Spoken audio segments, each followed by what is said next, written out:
እኔ ነኝ። እኔ በፊት ማሚ ዳዲ ሜክ ዩ ክሬዚ ይሉኛል። ኖ ኖ ኖ ሂዝ ና ሜክ ሚ ክሬዚ ነው የምላቸው። ኖ አሞኬ አምፋይን ነው የምላቸው። እንደዚህ ነው የምላቸው። እያንዳንድሽ ቁጭ ብለሽ ትንሹ አሳዘነችኝ፣ ትልቋ እንዴት እላለች። እናትየዋ ናት መጠንቀቅ ያለባት ይህንን ነገር፣ እናንተ አይደላችሁ። መጀመሪያ የራሳችሁን ቤት ፊክስ አድርጉ። መጀመሪያ ጋይስ ችግር አለ ችግር ሰር ብዙ እንግዲህ የሰማሁት እኔ በሷ ነው። ስለሱም ሰምቻለሁ፣ ግን ስለሷ አንድ ሰው እንዴት ነው ባሌን አፈከኝ ብሎ እንግዲህ ህዝብ እያወራው ነው። ፎቶውም እኛ ጋር ደርሷል። እንደዚህ ናፈከኝ ብለሽ ፎቶ ምን አይነት የሰይጣን የዴብል እና ምን አይነት ሰይጣን ቢሰርራሽ ነው የኔ እናት? ምን አይነት ሰይጣን ቢሰርርሽ ነው? እንደው አንዳንዴ የተኛንበት አልጋ እንኳን የሆነ ነገር የለውም። ትዝታም ባይኖር እንደው አንዳንዴ ማሰብ የሚባል ነገር የለም ጋይስ። ለነገሩ ሴት ስትወድ እበት ናት የሚባል ትክክል ነው እኮ።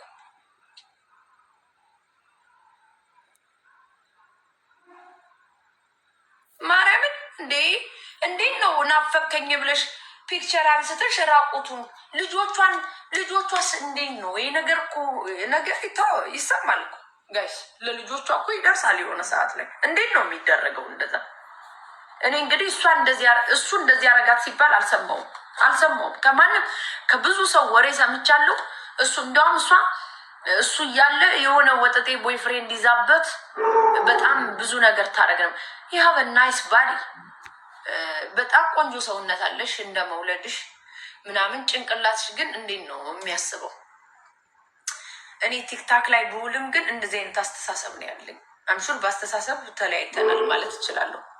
የምር አንዳንዴ በሰውነታችን ማሰብ እናቁምና ስለ ልጆቻችን ስንጨነቅ ግን ትክክለኛ ሪል ልጆቻችሁ የምትወዱ ነኝ። እኔ በፊት ማሚ ዳዲ ሜክ ዩ ክሬዚ የምናየው ኮንሲኩዌንስ አለ ጋይስ። ስናይ ደግሞ አንደኛ ለልጆቻችን የእኛ ሪሌሽንሽፕ ላይክ ሊበላሽ ይችላል ወሬቨር፣ ግን ለልጄ ቤቴ ሊሸጥ ነው ብዬ አረዋነት ሳይሆን እና አልነግረውም።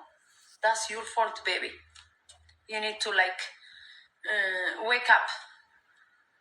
አይነገርም ለልጅ። እንዴት ነው ልጄ ባሌ የነበረን ሰው እንደዛ ቆማ የምታወራው? አባቷ እኮ ነው፣ አባቷ ነው ጋይስ። ማውራትም መብት የላትም እንደዛ። ልጅ የምታወራው የሚያስፈልጋትን ነገር ነው የምጠይቀው እንጂ በእንደዚህ አይነት ሪሌሽንሽፕ በእናቷ ስዊች ተደርጋ እንደዛ ማውራት የለባትም። አንዳንዴ ስትፈርዱ ስትጽፉ ተመቸን ብላችሁ ሳይሆን ብዙ ህዝብ ነው የሚያየው ኮመንታችሁን፣ ንግግራችሁን፣ ኤቭሪቲንግ። የእናትየዋ ፎልት ነው ይሄ 100%። ክልና በባለቤቱ ስም ነበረ። ከዛም በኋላ ግን አሜሪካ ከሄደ በኋላ አንዳንድ ነገሮች ሲሰማ መጥቶ የኃላፊ በፍርድ ቤት የሆነ ነገር አስደረገ። እሱም ኃላፊነት እንዳለው ማለት ነው። እንዳይሸጥ እንዳይለወጥ አደረገ ቤቱ። በዚህ መሀል ቤቱ ሊሸጥ መጣ ተባለ። ሲጀመር የተባለው መጀመሪያ ምንድን ነው? አሜሪካ ሄደ አገባ ነበር ተብሎ ሲወራበት ሲናፈስበት የነበረው። ከዛም መጥቶ ደግሞ ኢትዮጵያ መምጣቱ ሲታወቅ ደግሞ ቤቱ ሊሸጥ መጣ። ሲጀመር ሰውየው ስለመሸጥ ሀሳብ የለውም በመጀመሪያ ደረጃ። ስለመሸጥ ልክ እንደናንተ ነው ከሚዲያ የሰማው፣ ግን እንዳይሸጥ አሳግዷል። መብቱ ነው። ንብረት ውስጥ ሆነ የኖረበት የወጣትነት ዘመኑን አርት እየሰራ ቲያትር እየሰራ ወይም ደግሞ በትዳር ዓለም ላይ ያተረፉት ሀብት ማንም ተነስቶ አይሸጥም። እኩል ትካፈላለህ ወይ ለልጆች ታስቀምጣለህ። ሀቁ ይሄ ነው። ምንድን ነው የምታወሩት? እውነታው ይሄ ነው። በተቀራ ሰውየውን እየተነሳችሁ እሱ እንደዚህ አትበሉ። የሰውን ቁስል አታውቁ። የእሱን ህመም ስለሱ ማን ሲያወራ ሰምታችኋል? ምን ሲናገሩ ሰምታችኋል? ማንም ዝም ብሎ ነው የሚመለከተው። ስለዚህ ትችታችንንም ልክ እናደርገው። በመጀመሪያ ደረጃ የቤታችሁን ሚስጥር ሚዲያ ላይ አታምጡ። ሰው ልጅ እኮ እኔ አሁን ድሮ እግዚአብሔርን ነው የምላችሁ፣ እኛ ግቢ ተከራይታ የምትኖር ከነ ልጇ ነበር። ጥንጥ ገንዘብ ባንክ ከፍታ 50 ብር ታስቀምጥ ነበር ወደፊቷ ለልጄ ብላ። እንግዲህ አስቡ፣ ቤትን የሚያህል ነገር መኖሪያ የሚያህል ነገር ከመበተን ተስማምተው ቤቱ ለልጆቹ ሆኖ ይገባኛል። ላይ አባትየውን ከወጣ በኋላ ወይ መኖሪያ ማቶ ይሁን አላቅም። በዚህን ያህል ደረጃ ገብቷቸዋል። አላቅም ለምን እሱ ቤቱ መሸጥ እንደፈለገ አላቅም።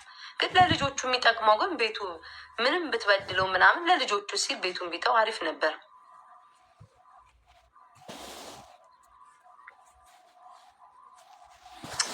እግዚአብሔርን እኔ በጣም ነው ያዘንኩት። ማምላክን ቤታ ሚስቱ ናት ለዳጌስ።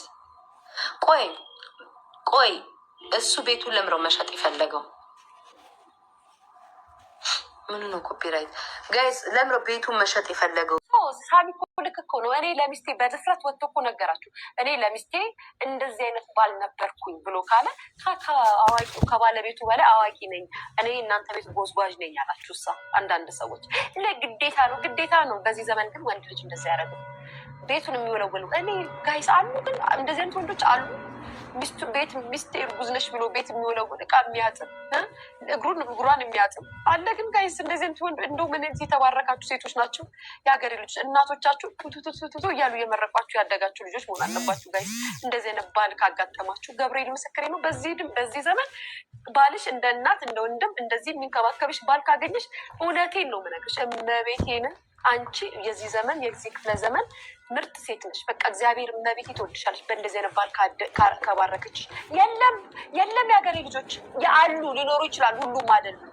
ስታረግዢ በዚህ ዘመን ወንዱ ይፈረጥጣል። እናንተ ደንቆሮ ናችሁን የምላችሁን እመኑ። ልጄ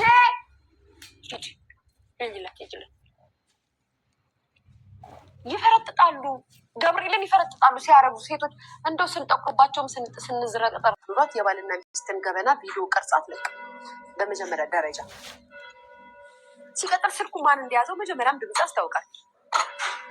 ይሄንን ገበና ማዋረድ ይሄን ያህል ለትችት ለማንቋሸሽ አንገት ለማስደፋት የምትሄዱበት እርምጃ ራሳችሁን ያስጠይቃችኋል።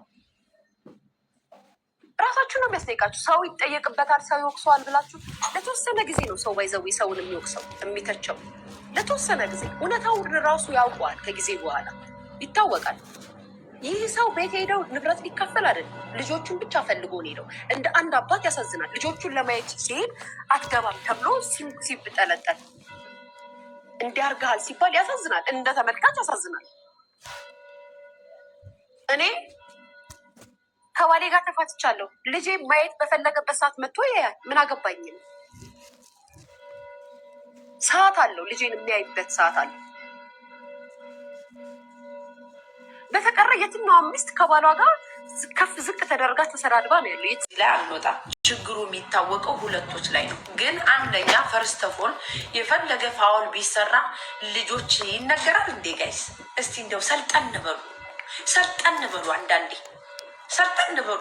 አሁን እኔ የፈለገ ነገር ቢያደርገኝ እኔ ለልጆቼ ይናገራሉ እንዴ? በዚህ ሰዓት ቤቱን ሊሸጠው ነው አባት ብዬ ይናገራል እንዴ ጋይስ? መጀመሪያ ሲጀመር ልክ እንደዛ ልጅቱ ልክ እንደ ባል እንደ ሚስት ቁማ እያወራችሁ ከአባቱ ጋር ምንም ቢሆን እኮ ወልዷል ይሄ ሰው እያደርግ እንዲ ትክክለኛ ስትፈርጅ እያንዳንድሽ በትክክለኛው ነው መፍረድ ያለብሽ።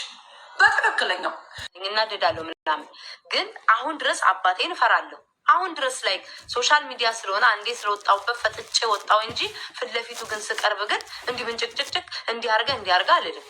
የፈለገ ተሳዳቢ የፈለገ ኃይለኛ ብሆን ማለት ነው። እና መጣላታችሁ ደግሞ ሳያንስ ደግሞ ልጆች ፊት ደግሞ የማይሆን ወሬ የምታወሩ ሰዎች፣ እኔ እግዚአብሔርን ቪዲዮን ሳየው በጣም ያዘንኩትኝ። በጣም በቃ እንዴ አስቡት። ሴት ልጅ ምንጊዜም ሴት ልጅ ወደ አባቷ ናት። ሴት ልጅ አባቷን ትወዳለች። በዛ ልክ ግን ፊት ለፊት አባቷን ሆና ግን ቤቱን ልትሸጠው ነው አይደለም? ህፃኗ አንድ ፍሬ ህፃን ልጅ ቤቱን ለምን ትሸጥብናለህ? የት ልንሆን ነው? ህፃን ልጅ እንደዛ ማውራት የለባትም።